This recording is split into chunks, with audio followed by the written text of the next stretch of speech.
오늘 들려드릴 이야기는 어쩌면 여러분에게 익숙할 수도 혹은 지금 겪고 계신 일일지도 모릅니다. 그럼 천천히 들어보시죠. 저는 회사 정문의 경비원 할아버지께 2년 동안 도시락을 챙겨드렸습니다. 마치 친아버지처럼 모셨죠. 그러던 어느 날 새로 부임한 팀장의 괴롭힘으로 제가 공경에 처했을 때 경비원 할아버지의 한마디가 회사 전체를 뒤집어 놓았습니다. 경비원장 씨 할아버지와 친부녀처럼 지내며 제 회사 생활도 순탄하게 흘러가던 어느 날 회사에 갑작스런 소문이 돌기 시작했습니다. 행정팀에 새로운 팀장이 온다는 것이었죠. 본사에서 직접 파견한 인물로 배경이 예사롭지 않다는 소문이었습니다. 이 소식이 전해지자 행정팀 동료들은 술렁였습니다. 원래 우리 팀장님은 성격이 온화하고 부하 직원들을 잘 감싸주던 분이셨는데 얼마 전 고향에 계신 부모님 건강 문제로 병간호를 위해 자진해서 정근을 가셨거든요. 익숙했던 팀장님이 떠나고 새로운 상사가 온다니 다들 마음이 불안해졌습니다. 어떤 사람일지, 성격은 괜찮을지 걱정이 태산이었죠. 하지만 저는 크게 신경 쓰지 않았습니다. 누가 팀장이 되든 내 할 일만 성실히 하고 꾀부리지 않으면 어떻게든 버틸 수 있을 거라 생각했으니까요. 게다가 저에게는 든든한 백인 장씨 할아버지가 계시잖아요. 매일 출퇴근길에 따뜻한 인사를 건네주는 분이 계시다는 것만으로도 큰 힘이 되었습니다. 새 팀장이 부임하는 월요일 아침이었습니다.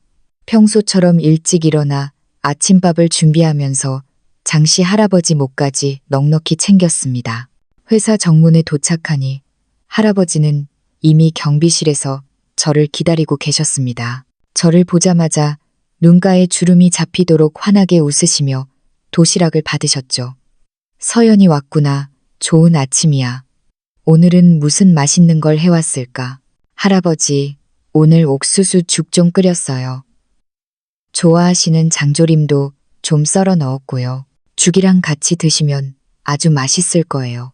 저는 도시락을 건네드리며 습관처럼 경비실의 신문을 정리해드렸습니다. 역시 우리 딸밖에 없네. 마음씨도 고와라. 할아버지는 도시락 뚜껑을 열어 냄새를 맡으시며 아이처럼 좋아하셨습니다. 참, 서연아. 방금 벤치 한 대가 들어가는 걸 봤어. 기사가 문까지 열어주던데 아마 너희 부서에 새로 온다는 그 팀장인가 봐. 아주 기세가 등등하더구나. 아, 그런가 봐요. 오늘 오신다고 했거든요. 저는 웃으며 할아버지와 작별 인사를 하고 회사로 들어갔습니다. 사무실에 들어서니 분위기가 심상치 않았습니다. 동료들 모두 문가에 서서 긴장한 표정으로 기다리고 있었죠. 몇 분 지나지 않아 이태석 본부장님이 한 여자를 데리고 들어왔습니다. 뒤에는 비서로 보이는 두 사람이 서류 가방과 파일을 들고 따르고 있었고요. 슬쩍 쳐다보니 새 팀장은 정말이지 빈틈이라곤 없어 보였습니다. 30 중반쯤 되어 보였는데 몸에 딱 맞는 명품 정장을 입고 머리카락 한 올 흐트러짐 없이 빗어 넘긴 모습이었습니다. 짙은 붉은색 립스틱에 날카로운 눈매로 사무실을 한번 훑어보는데 그 오만함이 온몸에서 뿜어져 나왔습니다. 이 본부장님이 웃으며 소개했습니다. 자, 다들 주목해요. 이쪽은 본사에서 오신 강민경 팀장입니다. 앞으로 행정팀 업무를 총괄하게 될 테니 다들 잘 협조해 주시기 바랍니다. 반갑습니다. 강민경입니다. 앞으로 잘 부탁드립니다. 강 팀장이 입을 열었는데 목소리는 또랑또랑했지만 말투에는 냉기가 흘렀고 미소라곤 찾아볼 수 없었습니다. 이전 팀장님과는 완전히 다른 분위기였죠. 말할 때조차 우리를 제대로 쳐다보지 않고 자신의 손톱만 쳐다보는 그 고압적인 태도에 기분이 묘하게 나빴습니다. 동료들은 얼른 고개를 숙이며 인사했습니다. 반갑습니다, 팀장님. 저도 따라서 안녕하세요, 팀장님. 저는 행정 지원 업무를 맡고 있는 이서연입니다. 라고 소개했습니다. 하지만 강 팀장은 눈길 한번 주지 않고 건성으로 하고는 곧장 안쪽 팀장실로 들어가 버렸습니다. 덩그러니 남겨진 우리들은 서로 얼굴만 쳐다볼 뿐이었죠. 이 본부장님은 뻘쭘한지 헛기침을 하며 강 팀장이 본사에서 바로 와서 업무 파악하느라 바쁠 거야. 다들 이해하고 보고할 거 있으면 바로바로 들어가도록 해. 라고 말하곤 서둘러 팀장실로 따라 들어갔습니다.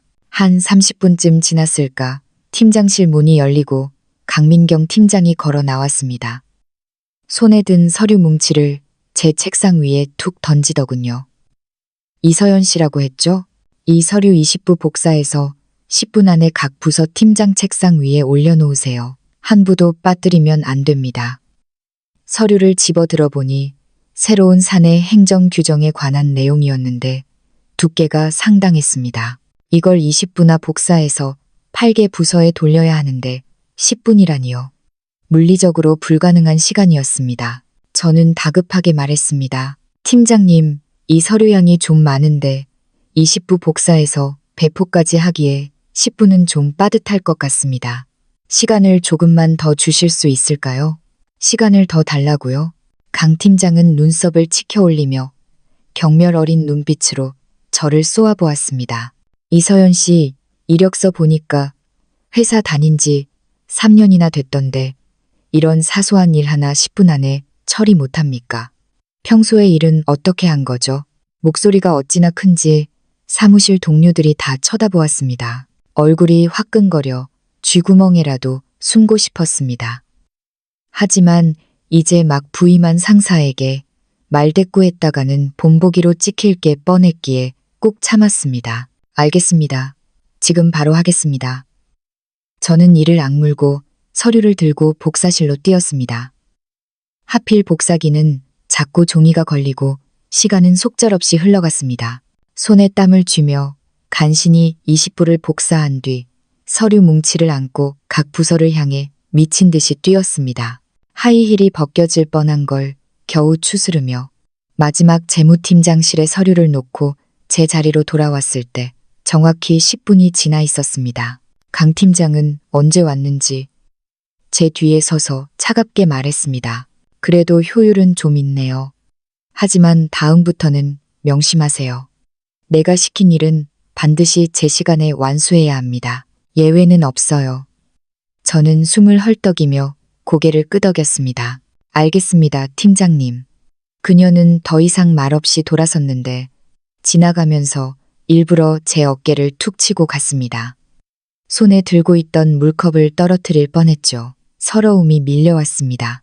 제가 뭘 잘못했다고 이렇게까지 괴롭히는 걸까요? 점심시간 구내식당 구석 자리에서 동료 김나영과 밥을 먹는데 나영이가 조심스럽게 말을 꺼냈습니다. 언니, 느꼈어? 저 강 팀장. 언니한테 유독 까칠한 것 같아. 아까 복사시킨 것도 그렇고 그건 당장 급한 서류도 아니었잖아. 일부러 엿먹이려는 게 분명해. 저도 이상하다고 생각했습니다. 일면식도 없는 사이인데 왜 저만 타깃으로 삼는 걸까요? 밥맛이 뚝 떨어져 젓가락만 깨작거렸습니다. 듣자 하니 본사에 든든한 백이 있어서 아나무인이라던데 아무래도 언니가 여기서 오래 일했고 평판도 좋으니까 본보기로 삼아서 기를 죽이려는 거 아닐까? 나영이는 한숨을 쉬며 덧붙였습니다. 앞으로 조심해. 꼬투리 잡히지 않게. 저는 고개를 끄덕이며 앞으로는 말수를 줄이고 일만 열심히 해야겠다고 다짐했습니다. 식사를 마치고 평소처럼 장씨 할아버지를 위해 식당 메뉴인 제육볶음과 밥을 도시락에 담아 정문 경비실로 향했습니다. 할아버지는 제 안색이 어두운 걸 단번에 알아차리셨습니다. 서연아, 무슨 일 있니? 얼굴이 반쪽이네. 회사에서 무슨 안 좋은 일이라도 있었어? 할아버지를 걱정시켜드리고 싶지 않아 억지로 웃어 보였습니다. 아니에요. 그냥 좀 피곤해서 그래요. 할아버지 얼른 드세요. 오늘 제육볶음이 아주 맛있게 됐더라고요. 하지만 할아버지는 제 눈을 빤히 쳐다보시더니 진지하게 말씀하셨습니다. 서연아, 억울한 일 당하면 혼자 끙끙 앓지 말고 이 할애비한테 털어놔. 내가 비록 경비지만 우리 딸이 이유 없이 당하는 꼴은 못 본다. 그 말씀에 울컥해서 눈물이 핑 돌았습니다. 얼른 눈가를 훔치며 말했죠. 정말 아무 일 없어요. 새 팀장님이 좀 깐깐하셔서 그래요. 제가 적응하면 괜찮아질 거예요. 깐깐한 건 좋은데 사람을 괴롭히면 안 되지. 할아버지는 수저를 내려놓으며 엄한 목소리로 말씀하셨습니다. 넌 너무 착해서 탈이야. 누가 괴롭히면 맞서 싸울 줄도 알아야지. 혹시라도 또 못 살게 굴면 말해라. 내가 가서 따끔하게 혼내줄 테니. 어휴, 안 돼요, 할아버지. 저는 펄쩍 뛰며 말렸습니다. 그러다 일 커지면 저 회사 다니기 더 힘들어요. 제가 알아서 잘할게요. 할아버지는 제 고집에 어쩔 수 없다는 듯 한숨을 쉬셨습니다. 알았다. 그래도 정 힘들면 참지 마라. 이 할애비는 언제나 내 편이니까. 사무실로 돌아와 자리에 앉자마자 강 팀장이 저를 불렀습니다. 이서연 씨, 내 방으로 와요. 심장이 덜컥 내려앉았습니다. 또 무슨 트집을 잡으려는 걸까? 팀장실에 들어가니 강 팀장은 직원 인사기록 파일을 제게 던졌습니다. 이 직원 파일들 싹 다 정리해서 내일 아침 출근 전까지 엑셀 파일이랑 출력물로 내 책상에 올려놔요. 오타 하나라도 있으면 각오해요. 파일을 열어보니 전 직원 수백 명의 인사 기록이었습니다. 이걸 밤새 입력하고 검토까지 하라고요. 오타 하나 없이. 팀장님, 양이 너무 많아서 하룻밤에는 무리일 것 같습니다. 며칠만 여유를 주시면 사정해보려 했지만 강민경은 코웃음을 쳤습니다. 이서연 씨, 지금 나랑 흥정합니까? 내 사전에 협상이란 없어요. 내일 아침까지 해오라면 해오는 겁니다. 못하겠으면 야근을 하든. 그것도 싫으면 사표 쓰세요. 가슴에 비수처럼 꽂히는 말에 온몸이 떨렸습니다. 너무 억울했지만 꼭 참았습니다. 시골에서 올라와 어렵게 잡은 직장이고 고향에 계신 할머니, 할아버지께 생활비도 보내드려야 했으니까요. 알겠습니다. 오늘 밤새서라도 해오겠습니다. 눈물을 머금고 파일을 챙겨 나왔습니다. 퇴근 시간이 지나 동료들이 모두 떠난 사무실에 홀로 남아 산더미 같은 서류와 씨름했습니다. 억울하고 서러워 친구에게 하소연이라도 하고 싶어 전화기를 꺼냈다가 배달 앱을 잘못 눌러 음식 사진을 보게 되었습니다. 문득 장씨 할아버지 저녁을 못 챙겨드린 게 생각났습니다. 서둘러 회사 근처 식당에서 짜장면과 만두를 포장해 경비실로 달려갔습니다. 아니, 서연아. 아직 퇴근 안 했어? 벌써 시간이 몇 시인데. 할아버지는 늦은 시간까지 회사에 있는 저를 보고 놀라셨습니다. 또 그 팀장이 괴롭히는 거냐? 도시락을 건네는데 참았던 눈물이 터져 나왔습니다. 할아버지, 저보고 오늘 밤 안으로 전 직원 파일을 다 정리하래요. 내일 아침까지 안 해놓으면 가만 안 둔다고. 이건 명백한 괴롭힘이에요. 제가 울음을 터뜨리자 할아버지는 벌떡 일어나 제 등을 토닥여 주셨습니다. 울지 마라, 아가. 그 여편 내가 정말 못됐구나. 사람이 어떻게 그럴 수가 있어. 안 되겠다. 내가 가서 한마디 해야지. 저는 할아버지를 필사적으로 말렸습니다. 할아버지, 안 돼요. 지금 가봤자 퇴근하고 없어요. 그리고 할아버지가 나서면 제가 더 곤란해져요. 저 괜찮아요. 할 수 있어요. 그래도 널 이렇게 혹사시키는데 어떻게 가만히 있냐. 할아버지는 얼굴이 불그락푸르락해지셨습니다. 내 딸 같은 아이를. 저는 눈물을 닦으며 억지 미소를 지었습니다. 얼른 드세요. 면 불겠어요. 저 빨리 가서 일해야 해요. 안 그러면 진짜 내일 큰일 나요. 할아버지는 안쓰러운 눈빛으로 저를 바라보셨습니다. 그래, 너무 무리하지 말고 정 안 되면 그냥 놔버려. 몸 상하면 아무 소용없다. 다시 사무실로 돌아와 파일과 씨름했습니다. 새벽 2시가 넘어가자 눈이 침침해지고 마우스 쥔 손이 떨려왔습니다. 모니터 속 글자들이 춤을 추는 것 같았죠. 도대체 제가 무슨 잘못을 했길래 이러는 걸까요? 한계에 다다랐을 때쯤 전화벨이 울렸습니다. 장씨 할아버지였습니다. 서연아, 아직도 회사니? 걱정스런 목소리였습니다. 화장실 가다 보니 사무실에 불이 켜져 있길래 너무 무리하지 마라. 정 안 되면 내일 해. 잘리면 어떠냐. 우리 딸 실력이면 어디든 갈 수 있어. 거의 다 했어요. 할아버지, 얼른 주무세요. 잠이 와야지. 내가 꿀물 좀 따뜻하게 탔어. 보온병에 담아 갈 테니까 마시고 해라. 아니에요. 이 밤에 위험하게 어딜 오세요. 하지만 할아버지는 막무가내였습니다. 10분 뒤 잠바 차림의 할아버지가 보온병을 들고 사무실 문 앞에 나타나셨습니다. 자다 일어나셨는지 머리는 헝클어져 있었죠. 자, 따뜻할 때 마셔. 꿀을 듬뿍 넣어서 달달할 거야. 보온병을 여니 달콤한 향기가 퍼졌습니다. 한 모금 마시니 따뜻한 기운이 식도부터 가슴까지 퍼져나갔습니다. 할아버지, 고맙습니다. 꿀물을 마시며 저는 또 눈물을 흘렸습니다. 서러움과 감동이 뒤섞인 눈물이었죠. 바보같이 고맙긴 뭐가 고마워. 할아버지는 옆 의자에 앉아 저를 지켜보셨습니다. 너무 힘들면 그만둬. 이까짓 회사 안 다니면 그만이지. 할애비가 돈은 없어도 내 입 하나 건사하는 건 문제없고 너 하나 못 먹여 살리겠냐. 낯선 도시에서 의지할 곳 하나 없는 저에게 장씨 할아버지는 유일한 온기였습니다. 비록 가난한 경비원이지만 그 마음만은 친부모보다 더 깊었습니다. 할아버지의 응원 덕분에 새벽 4시가 넘어서야 겨우 일을 마쳤습니다. 책상에 엎드려 쪽잠을 자고 6시에 일어나 출력물을 제보내 강 팀장 책상 위에 올려두었습니다. 출근한 강 팀장은 서류를 쓱 훑어보더니 표정 변화도 없이 차갑게 말했습니다. 뭐, 쓸만하네. 앞으로도 이렇게 하세요.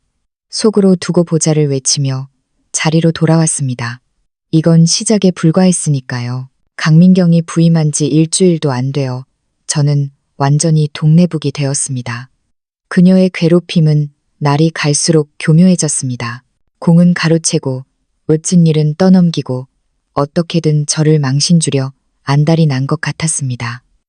가장 억울했던 건 복지 개선안 사건이었습니다. 매 분기마다 행정팀에서 직원 복지 안건을 내는데 예전 팀장님 계실 때는 항상 제가 주도해서 칭찬을 받았던 업무였습니다. 이번에도 보름 전부터 자료 조사하고 동료들 의견 물어가며 밤새워 준비했습니다. 건강검진 업그레이드와 연차 이틀 추가 등 직원들이 가장 원하던 내용을 담았죠. 완성된 기획안을 강 팀장에게 제출했습니다. 팀장님, 이번 분기 직원 복지 최적화 방안입니다. 검토 부탁드립니다. 강 팀장은 쳐다보지도 않고 책상 구석에 던져두며 말했습니다. 거기 둬요. 시간 날 때 볼게요. 며칠이 지나도 피드백이 없어 물어보려 했지만 그 차가운 얼굴을 보면 말이 나오지 않았습니다. 그런데 주간 회의 때 사건이 터졌습니다. 나영이가 살짝 귀띔해 주길 강 팀장이 회의에서 복지 안건을 발표할 거라고 하더군요. 저는 내 기획안이 채택되나 보다 하고 내심 기대했습니다. 그런데 회의가 끝나고 나온 강 팀장은 다른 부서장들에게 둘러싸여 칭찬을 받고 있었습니다. 강 팀장, 역시 능력 있어. 어떻게 직원들 마음을 그렇게 잘 알아? 건강검진이랑 휴가건은 정말 대박이야. 강 팀장은 눈웃음을 치며 말했습니다. 당연하죠. 직원들을 위해서 제가 얼마나 고심해서 짠 건데요. 탕비실에서 물을 따르다. 그 소리를 듣고 피가 거꾸로 솟는 것 같았습니다. 그건 제가 며칠 밤을 새워 만든 제 기획안이잖아요. 저는 욱하는 마음에 달려가 따졌습니다. 팀장님, 방금 말씀하신 그 기획안, 제가 지난주 금요일에 드린 거 맞죠? 강민경의 얼굴에서 웃음기가 싹 사라지더군요. 이서연 씨, 무슨 말버릇입니까? 그 기획안 내가 직접 작성한 거예요.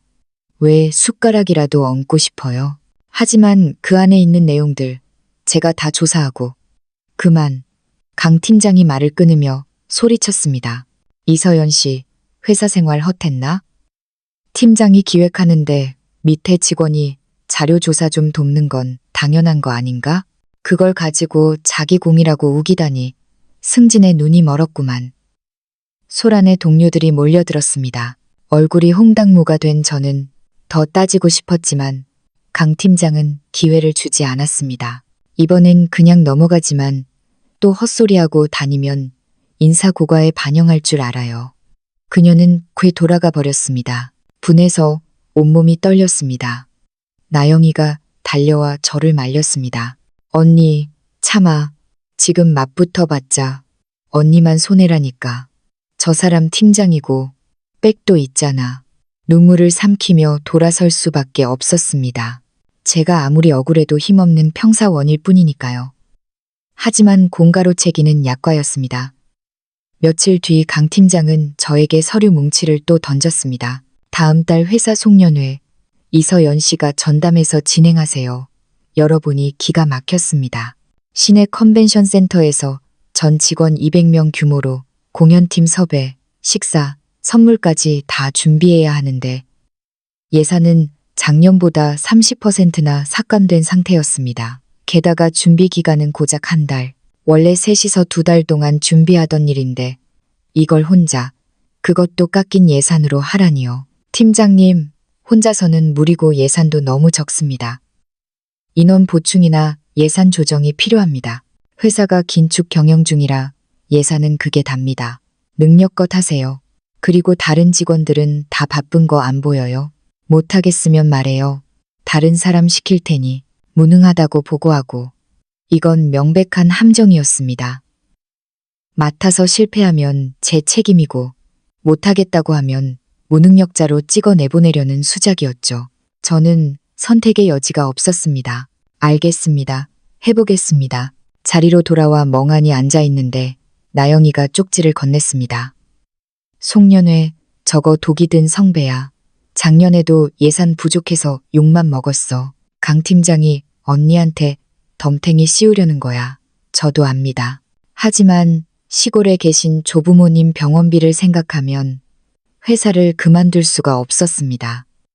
그날부터 지옥 같은 나날이 시작되었습니다. 낮에는 잡무, 밤에는 송년회 준비로 뛰어다녔습니다. 잠은 하루 4시간도 못 잤죠. 그 와중에도 장씨 할아버지 도시락은 거르지 않았습니다. 하지만 제 꼴이 말이 아니었는지 할아버지가 걱정하셨습니다. 서연아, 또 그 여자가 괴롭히냐. 다크서클이 턱까지 내려왔어. 저는 애써 웃으며 송년회 준비 때문에 좀 바빠서 그래요. 라고 둘러댔습니다. 할아버지는 주머니에서 손수건에 싼 호두알을 꺼내주셨습니다. 이거 시골에서 올라온 토종 호두야. 하루에 2알씩 까먹어. 머리에 좋대. 몸 상하지 않게 조심하고. 그 작은 호두알을 받아들고 얼마나 울었는지 모릅니다. 할아버지 월급 뻔한데 본인 드실 것도 아껴서 저를 챙겨주시는 마음이 너무 감사하고 아팠습니다. 할아버지나 드시지. 전 젊어서 괜찮아요. 늙은이가 먹어봐야 뭐 하겠니. 내가 먹고 힘내야지. 할아버지는 제 손을 꼭 쥐어주셨습니다. 정 힘들면 말해라. 내가 힘쓰는 건 못해도 심부름은 해줄 수 있으니까. 그 따뜻한 마음에 다시 힘을 얻어 일어설 수 있었습니다. 하지만 강민경은 쉴 틈을 주지 않았습니다. 어렵게 가성비 좋은 공연팀을 섭외해서 계약 직전까지 갔는데 갑자기 그쪽에서 가격을 올리겠다며 계약을 파기하려 했습니다. 이유를 물으니 누군가 압력을 넣었다는 뉘앙스였습니다. 강 팀장 짓이 분명했습니다. 따지러 갔더니 그녀는 커피를 마시며 시치미를 뗐습니다. 내가 왜 그런 짓을 해요? 본인이 협상 능력이 없어서 그런 거 아니고 결과만 가져와요. 펑크 내면 다 당신 책임이니까. 오기가 생겼습니다. 보란듯이 성공해 보이겠다 다짐했죠. 발이 부르트도록 돌아다녀 겨우 대학 동창회 밴드를 섭외했습니다. 그랬더니 이번엔 장소가 문제였습니다. 계약금까지 건넨 컨벤션 센터에서 갑자기 이중 예약이 됐다며 날짜를 바꾸라는 겁니다. 이미 공지 다 나갔는데 말이죠. 알고 보니 더 높은 금액을 부른 VIP 고객 때문이라는데 이것도 강 팀장의 입김이 작용한 게 뻔했습니다. 매일이 벼랑 끝이었습니다. 머리카락은 한 움큼씩 빠지고 살은 쪽 빠졌습니다. 동료들도 저를 안쓰럽게 보거나 곧 그만둘 거라며 수군거렸습니다. 탕비실에서 몰래 울다 나영이에게 들켰을 때 나영이는 제발 그만두라고 말렸습니다. 언니, 이러다 사람 죽겠다. 그냥 못하겠다고 해. 욕 좀 먹고 말지. 하지만 포기할 수 없었습니다. 여기서 무너지면 강민경이 원하는 대로 되는 거니까요. 결국 눈높이를 낮춰 외곽의 한 호텔 연회장을 섭외했습니다. 시설은 좀 떨어지지만 수용 인원은 충분했습니다. 식사도 가성비 세트로 맞추고 호텔 측의 읍소에서 과일과 디저트 서비스를 받아냈습니다. 선물도 도매시장을 뒤져가며 목이 쉬도록 흥정해서 예산을 맞췄습니다. 야근하고 돌아가는 길 경비실 불은 언제나 켜져 있었습니다. 어느 날 밤 야식을 전해드리며 참다 못해 할아버지께 하소연을 했습니다. 강 팀장이 어떻게 방에 공작을 폈는지 다 털어놓았죠. 듣고 계시던 할아버지는 들고 있던 쇠컵이 찌그러질 정도로 주먹을 꽉 쥐셨습니다. 그 여자 정말 안 되겠구만. 해도 너무해. 서연아, 더 이상 참지 마라. 그런 인간은 가만두면 더 기고만장해져. 할아버지, 송년회만 끝나면 괜찮아질 거예요. 그때까지만 참을래요. 저는 고개를 숙였습니다. 할아버지는 한숨을 쉬시더니 자신의 두툼한 점퍼를 벗어 제 어깨에 덮어주셨습니다. 그래, 내 뜻이 정 그렇다면 밤바람 찬이 입고 가거라. 죽을 힘을 다해 준비한 끝에 송년회 준비가 마무리되어 갔습니다. 저는 완벽을 기하기 위해 큐시트를 5번이나 수정하고 선물 리스트를 8번 확인했습니다. 꼬투리 잡힐 일 없게 하려고요. 행사 며칠 전 최종 큐시트를 출력해 강 팀장에게 제출했습니다. 그녀는 거들떠보지도 않고 거기 둬 라고만 했습니다. 그런데 자리로 돌아온 지 10분도 안 돼서 호출이 왔습니다. 이서연, 당장 들어와. 팀장실로 들어가니 강민경이 큐시트를 바닥에 패대기 치며 소리 질렀습니다. 이따위로 일할 거야. 오타투성이의 양식은 엉망이고 초등학생도 이것보단 잘하겠다. 팀장님, 제가 몇 번이나 확인했습니다. 오타는 없을 텐데요. 없어?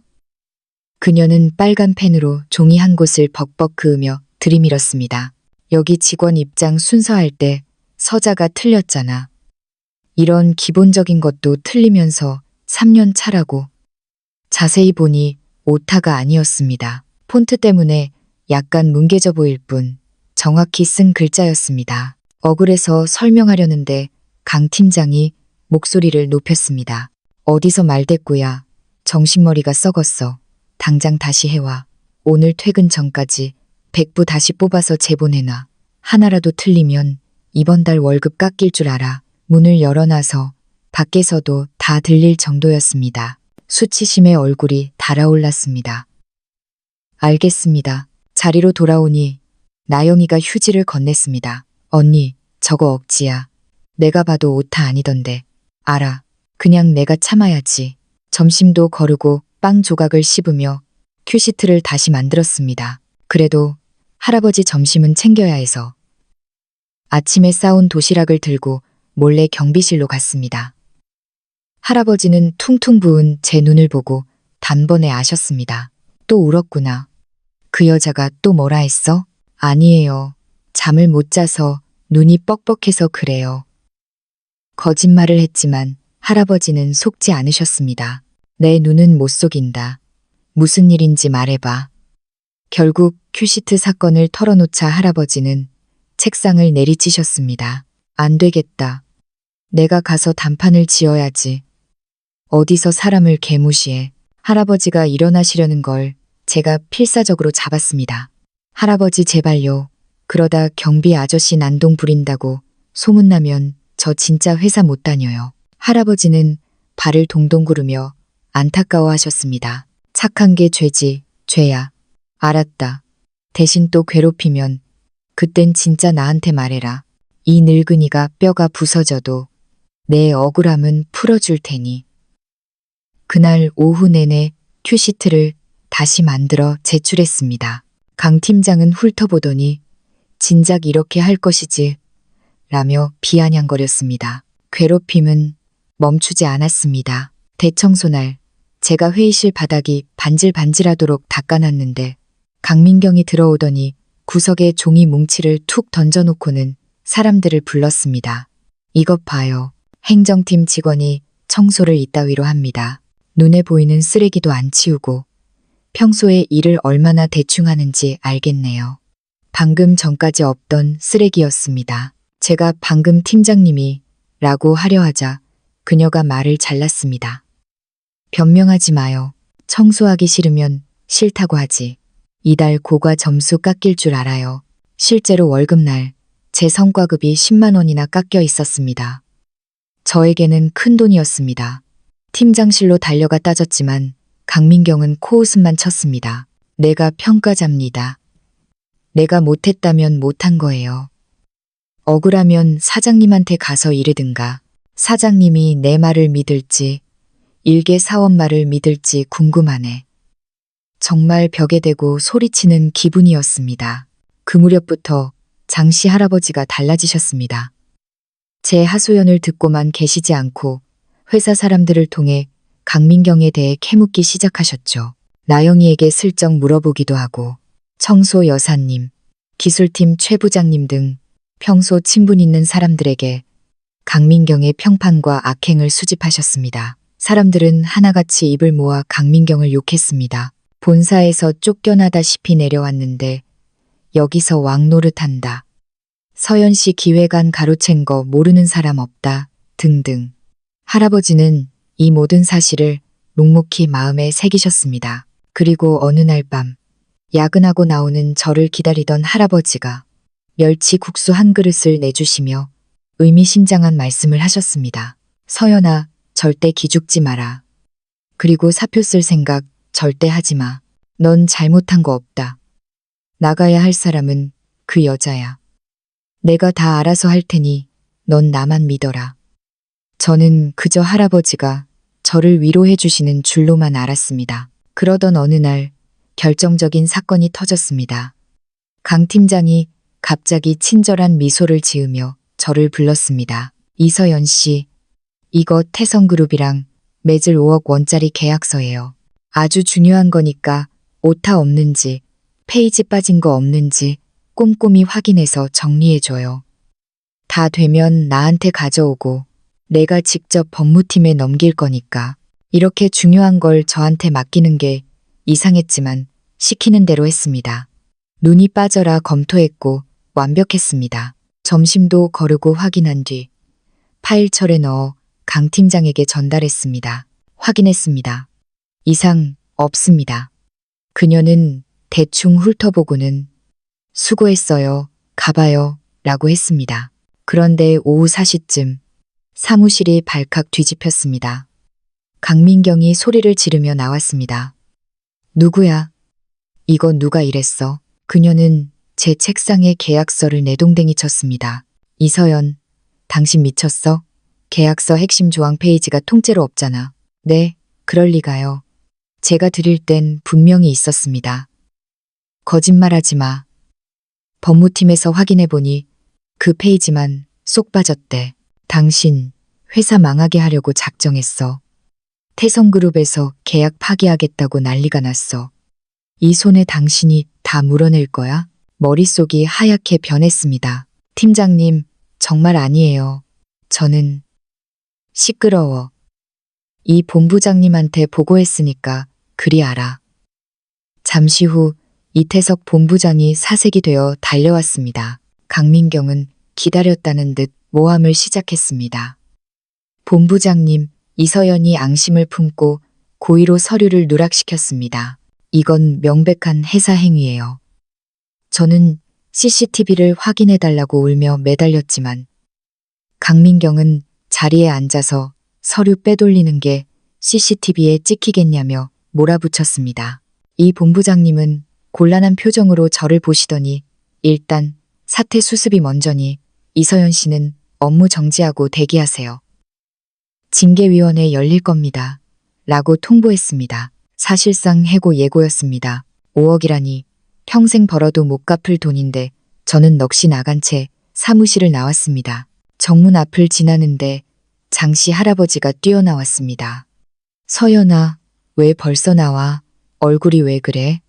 저는 할아버지를 붙잡고 통곡했습니다. 할아버지, 저 누명 썼어요. 5억짜리 계약서를 제가 훼손했대요. 저 이제 감옥 가나 봐요. 자초지종을 들은 할아버지는 무서울 정도로 차분해지셨습니다. 울지 마라. 그 여자가 제 무덤을 팠구나. 서연아, 집 가서 푹 자고 내일 아침에 정시에 출근해라. 아무 일 없던 것처럼. 하지만 업무 정지당했는데 상관없어. 누가 막으면 내 이름 대고 들어와. 할애비가 해결한다. 다음 날 저는 떨리는 마음으로 출근했습니다. 사무실에 들어서자 강민경이 길길이 날뛰었습니다. 당신 뭐야? 당장 안 나가. 그때 점심시간이 되었고 저는 오기로 식당에 가서 밥을 펐습니다. 강민경이 식당까지 쫓아와 제 식판을 엎으려 했습니다. 뻔뻔하게 밥이 넘어가? 당장 꺼져. 식당에 있던 전 직원이 우리를 쳐다봤습니다. 저는 더 이상 참지 않았습니다. 전 잘못 없습니다. 팀장님이 함정 판 거잖아요. 그때 이 본부장님이 나타났습니다. 강민경은 울먹이는 척 연기를 시작했습니다. 본부장님, 이 여자가 적반하장으로 저를 밀치고 난동을 부립니다. 이 본부장이 저에게 뭐라 하려는 찰나 식당 입구에서 쩌렁쩌렁한 목소리가 들렸습니다. 멈추시오. 누가 내 딸에게 손가락질인가. 모두의 시선이 입구로 향했습니다. 장씨 할아버지였습니다. 낡은 경비복을 입고 계셨지만 그 눈빛만은 맹수 같았습니다. 강민경이 비웃었습니다. 경비 아저씨가 여기가 어디라고 끼어들어요? 미쳤어요? 할아버지는 강민경을 무시하고 이 본부장 앞으로 성큼성큼 걸어가 품에서 무언가를 꺼내 내밀었습니다. 명함이었습니다. 이 본부장은 명함을 받아들더니 순간 얼어붙었습니다. 손을 덜덜 떨며 할아버지를 쳐다봤습니다. 회장님? 아니, 장 회장님 아니십니까? 식당 안이 찬물을 끼얹은 듯 조용해졌습니다. 회장님, 저 경비 아저씨가. 웅성거림이 파도처럼 퍼져나갔습니다. 알고 보니 장씨 할아버지는 우리 회사 한성기업의 창업주 장 회장님이셨습니다. 은퇴 후 경영은 전문 경영인에게 맡기고 소일거리를 찾다 자회사 경비원으로 신분을 숨기고 일하고 계셨던 겁니다. 강민경의 얼굴이 백지장처럼 하얘졌습니다. 할아버지는 이 본부장에게 말씀하셨습니다. 이 대표, 자네 직원 관리를 이따위로 하나. 내 이 회사 창업 이래 이렇게 악질적인 직원은 처음 보네. 그러고는 주머니에서 녹음기를 꺼내 재생 버튼을 눌렀습니다. 이서연, 너 같은 촌년은 밟아줘야 해. 이번 계약건 서류 한 장 빼돌려서 걔한테 뒤집어 씌우면 감쪽 같을 거야. 내가 걔 자르고 공은 내가 챙기면 돼. 강민경이 자신의 비서와 모의하던 내용, 저에게 폭언하던 내용이 식당 전체에 울려 퍼졌습니다. 할아버지가 며칠 전부터 몰래 증거를 수집하셨던 겁니다. 들었나? 이게 자네가 뽑은 팀장의 실체야. 할아버지는 강민경을 보며 서늘하게 말씀하셨습니다. 내 딸이 2년 동안 나에게 해준 따뜻한 밥 한 끼가 자네가 가진 백보다 훨씬 강하다는 걸 보여주지. 강민경은 그 자리에 주저앉아 바짓가랑이를 붙잡고 빌었습니다. 회장님, 잘못했습니다. 한 번만 용서해 주세요. 하지만 할아버지는 냉정하게 뿌리치셨습니다. 결과는 뻔했습니다. 강민경은 즉시 해고되었고 회사에 끼친 손해배상 소송까지 당했습니다. 그녀를 꽂아준 본사 임원도 감사를 받게 되었고요. 저는 누명을 벗은 것은 물론 그간의 공로를 인정받아 대리로 승진했습니다. 그리고 무엇보다 회사 전체가 발칵 뒤집혔죠. 경비실 할아버지가 회장님이었다니. 그날 퇴근길 정문 경비실 앞에는 더 이상 낡은 점퍼를 입은 경비원이 아닌 말끔한 양복을 입은 노신사가 서 계셨습니다. 할아버지. 아니, 회장님. 제가 어색하게 부르자 할아버지는 인자하게 웃으셨습니다. 무슨 회장님이야. 그냥 예전처럼 할아버지라고 불러. 이제야 진짜 은퇴하고 쉬러 가는구나. 서연아, 앞으로도 힘들면 언제든 찾아오렴. 넌 내 영원한 딸이니까. 노을이 지는 거리, 저는 할아버지의 뒷모습을 보며 다짐했습니다. 착하게, 성실하게 살면 언젠가는 보답받는다는 것을요. 그리고 제 인생 최고의 멘토이자 아버지 같았던 장씨, 할아버지의 따뜻한 마음을 평생 잊지 않겠다고 말입니다.